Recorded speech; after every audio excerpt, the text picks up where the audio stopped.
is May 13, and as of today, I am no longer a high school student.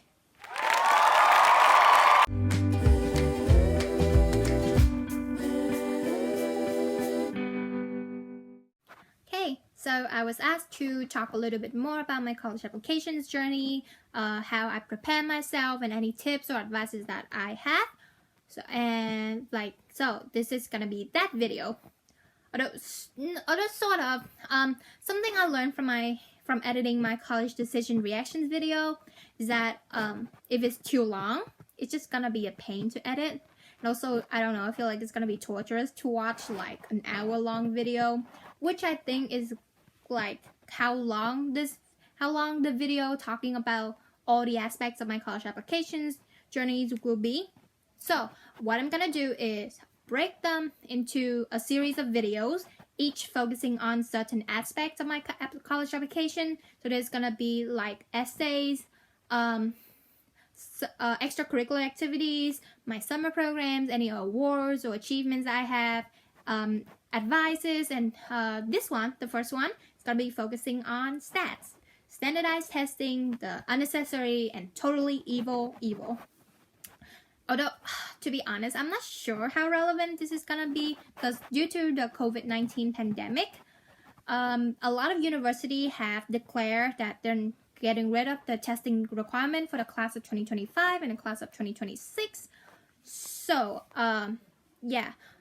However, I'm still gonna make this just because I know that when I was applying to colleges, I watched these videos just to get kind of like a benchmark of where I am compared to like students who apply to universities and ended up getting into the universities that I want to. They help calms my nerve a lot, just kind of like getting to know what I'm facing against, but also not because apparently everybody have perfect ACT or SAT score. And that's just crazy when you think about it.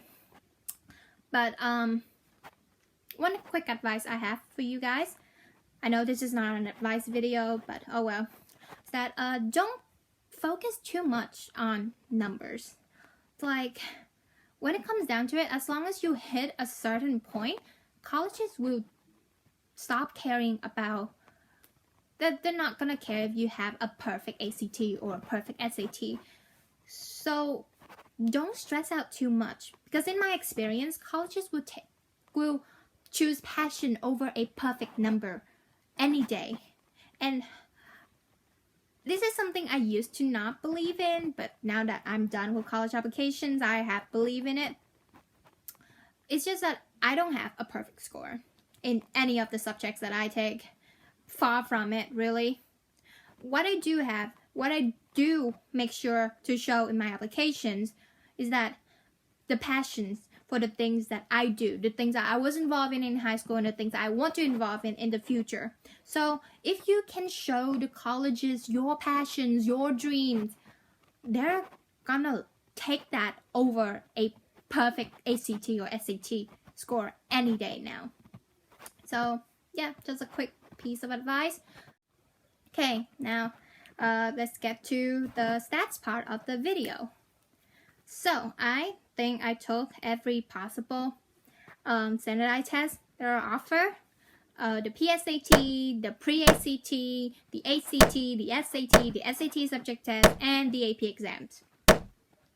Yeah.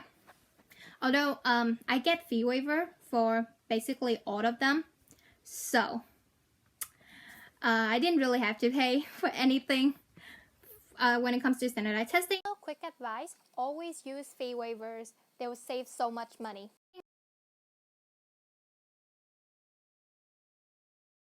Okay, so for the pre-ACT, which every sophomore and freshman at my school had to take for our standardized testing day. Freshman year for the pre-ACT, I got a 26. Then sophomore year, I got a 27. I ended up not reporting any of them for college apps. So yeah, just like mention it because I took it. For the PSAT, I took it to see if I would qualify for the National Merit Finalist or Scholars Program. Spoiler alert, I did not qualify because I did not study for it. it's sad too because I bought the book.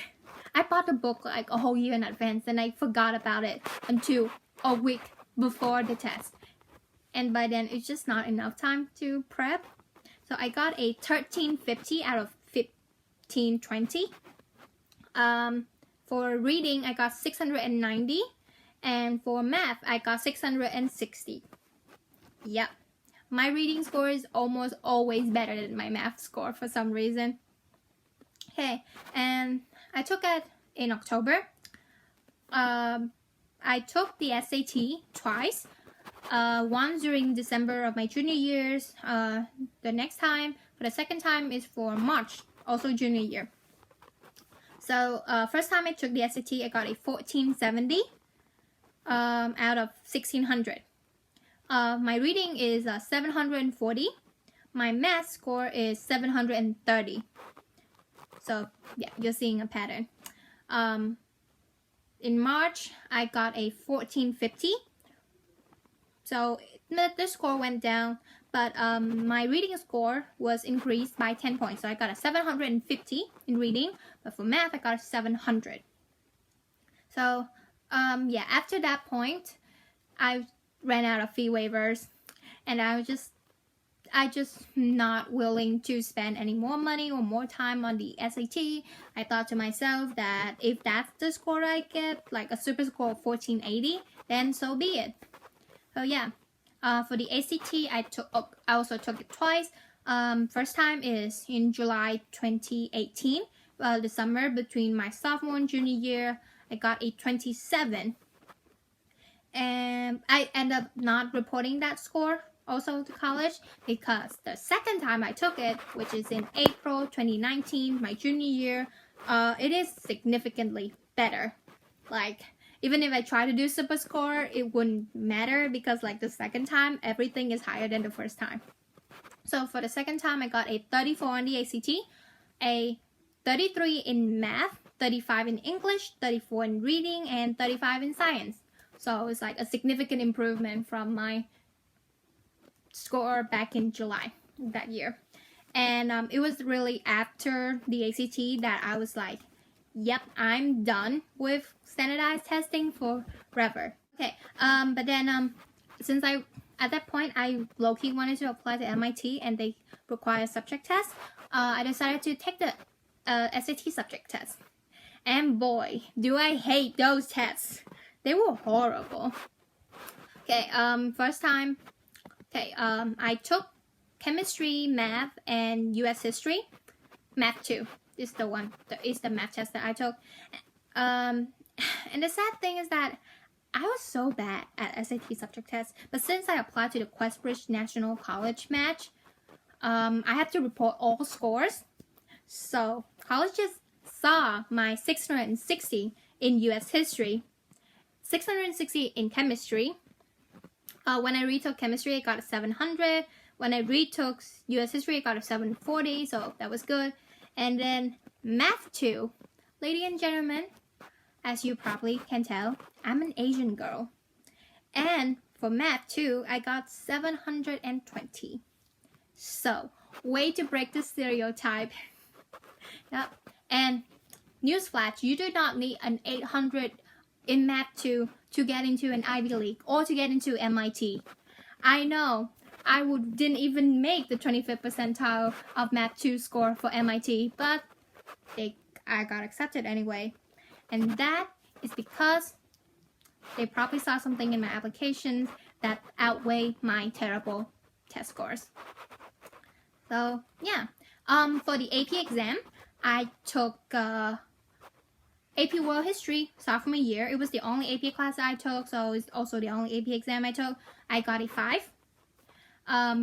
Junior year, I took 4 exams.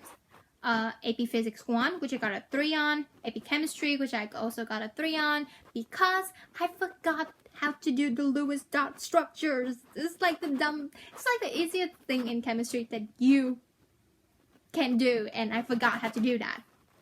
I have to leave a whole free response question blank, and it still haunts me until this day. Okay, yeah, so I got a 3. AP English Language and Compositions, I got a 5 on.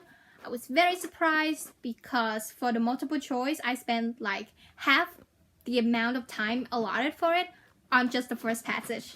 And then I spent the rest of the time just like quickly bubbling in answers. I didn't even double check it because we ran out of time. And also for my essays, on like what I consider overrated, I said standardized testing, and I cite and I call the CollegeBoard the most overrated agency in the world. So I thought it was like an automatic one, but I think my readers like my boldness, and they probably agree too because the CollegeBoard is evil. So got a 5. And for AP US History, I also got a 5. Also did not expect it.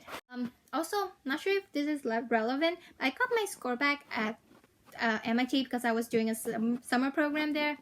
It's just funny how like my humanities subject scores are way higher than my science subject score while I was at like the tech school of the world.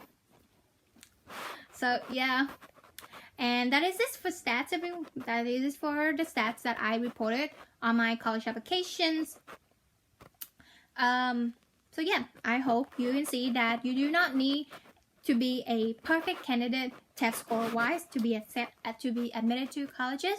Just be who you are, be genuine, show your passion, and I guarantee you, even if you got a want, which is technically impossible for these standardized tests, colleges would not bat an eye.